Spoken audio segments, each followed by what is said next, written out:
Oftentimes parents just getting started homeschooling start out with the greatest intentions and a lot of enthusiasm.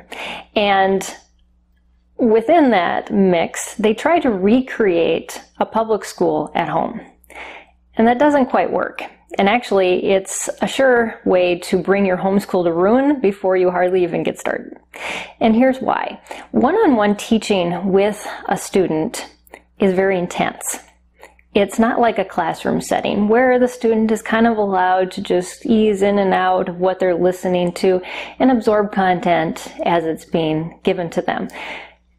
It's a very focused learning. And so learning happens in much shorter bursts of time, but also it's much more intense. And so breaks in between those intense periods are very important. Also, you don't have all that transition time that a public school or private school has to build into their schedule. You don't have the classroom dynamics either. So you can take a step back from having to do school from 8 to 4 every day.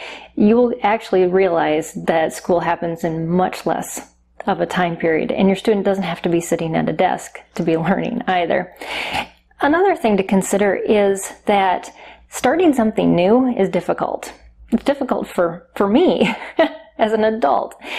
But for a child who already probably has issues transitioning into new situations, you have to take that into consideration for your child, that this is something that they need to ease into and to get used to and to embrace themselves. And so make that easier on yourself and your child by taking it slowly when you start homeschooling.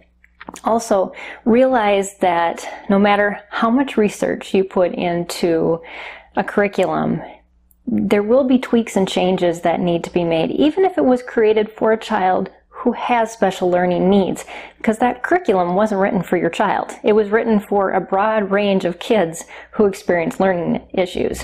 So adding one subject at a time, starting with that subject the first day, and then tweaking and changing will allow you the ability to see what's working and what's not. And also, as you make those changes in that curriculum, you're not going to totally confuse your child by making changes in multiple subjects all at the same time. You're just doing it in one. And then you can add in another subject once you get comfortable in that first one. And so take it easy on yourself. Don't rush.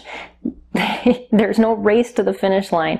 And I promise you, you will actually save yourself time in the end by starting out slowly, because you won't be changing around things all the time, confusing your child, making it more difficult, and really cause a lot more issues in the long run than if you just started out slowly.